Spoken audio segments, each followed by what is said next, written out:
Shalom, damai sejahtera Bapak-bapak, Ibu-ibu, dan saudara sekalian. Selamat bertemu kembali dalam acara Embun Surgawi.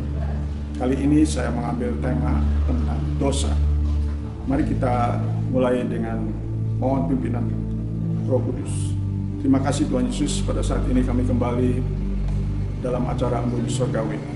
Biarlah Tuhan urapi hamba-Mu, urapi juga Bapak-bapak, Ibu-ibu, saudara sekalian yang diberikan anugerah kesempatan untuk mendengarkan, untuk belajar firman ini, dan juga untuk disimpan dalam hati dan siap melakukan oleh karena pertolongan Roh Kudus. Terima kasih Tuhan, dalam nama Yesus hamba-Mu berdoa, amin. Diambil dari Yakobus 4 ayat 17. Jadi jika seorang tahu bagaimana ia harus berbuat baik, tetapi ia tidak melakukannya, ia berdosa. Ini satu ayat yang saya akan selalu ingat untuk menjadi rambu-rambu bahwa tidak ada peluang untuk kesombongan, karena masih banyak yang baik yang belum dilakukan, baik para pendeta, diakon, guru-guru sekolah minggu, anak-anak Tuhan. Di dunia ini masih banyak yang baik-baik tapi belum kita lakukan. Menurut ayat ini, jikalau kita sudah tahu bagaimana harus berbuat baik tetapi tidak melakukannya, ia berdosa. Karena dosa itu juga akan menghalangi berkat, hikmat, rahmat, dan mujizat yang harusnya tiap orang yang percaya dapat menikmati, mengalaminya. Tetapi kita juga bersyukur bahwa ada dosa turunan yang bisa diselesaikan melalui Yesus Kristus, dengan syarat kalau kita percaya menerima Yesus sebagai juru selamat, sehingga kita lahir baru oleh karena Roh Kudus masuk dalam hati kita, menjadi materai dan jaminan. Lalu berikutnya yaitu kalau kita masih hidup, masih diberikan kepercayaan hidup di dunia ini, tentu banyak hambatan, tantangan, dan godaan. Tapi kita bersyukur kalau tadi Yohanes 1 ayat 12, ada 1 Yohanes 1 ayat 9. Jika tiap anak-anak Tuhan bersalah atau berdosa, marilah mengakuinya dengan tulus, bertobat, maka Tuhan berjanji akan mengampuni. Jadi kita bersyukur ada ayat 1 Yohanes 1 ayat yang ke-19. Kembali bahwa selama perjalanan di dunia ini kita harus berhati-hati, motivasi kita jangan sampai ada dosa dalam hati kita, karena dosa menghambat. Dalam Yesaya 59 ayat 1 bahwa tangan Tuhan tidak kurang panjang untuk memberi pertolongan pada kita, tapi sayang ada dosa yang bisa menghalangi dan menghambat aliran berkat-berkat yang kita harusnya nikmati. Mari kita akan melihat dosa-dosa siapa saja di dalam Alkitab itu yang bisa menjadi peringatan bagi kita. Ada dosa Akan, yaitu yang mencuri jarahan, melanggar firman Tuhan. Dan ini sangat fatal karena sekeluarga harus dirajam dengan batu. Ada dosa Daud, yaitu dosa mata melihat wanita, sehingga ia akhirnya oleh sebab dosa ia tidak selera makan, tubuhnya pun merosot kesehatannya.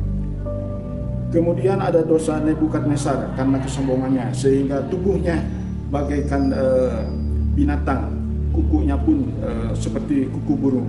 Kemudian juga ada dosa penipuan seperti Ananias dan Safira, sehingga persembahan kita harus berkenan, harus tulus dan sukarela, bahkan harus bersyukur, mengingat keselamatan itu harganya luar biasa oleh darah Yesus. Dosa Haman menjadi peringatan bagi kita, yaitu yang iri hati kepada Mordekai, sehingga fatal juga, ia harus disula tali yang dipasang sendiri. Demikian juga Nabal yang begitu pelit terhadap Daud, akhirnya ia mati mendadak.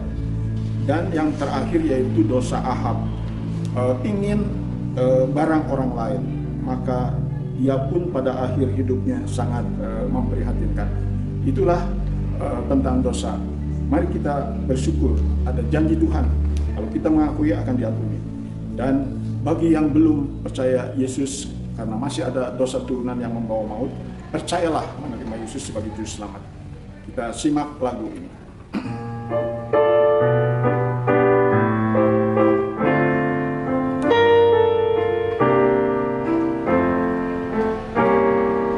Dosaku hilang karena salib Golgota.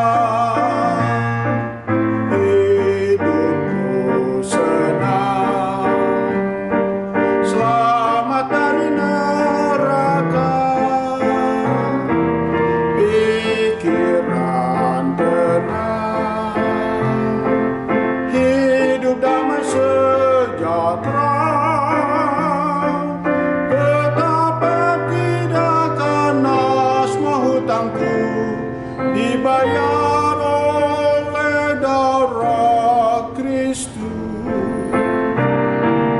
dosa dihapus oleh darahnya Kristus. Sebab terima Yesus, percaya Juru Selamat, dan diampuni apabila mengakui Allah yang setia adil telah berjanji mengampuni semua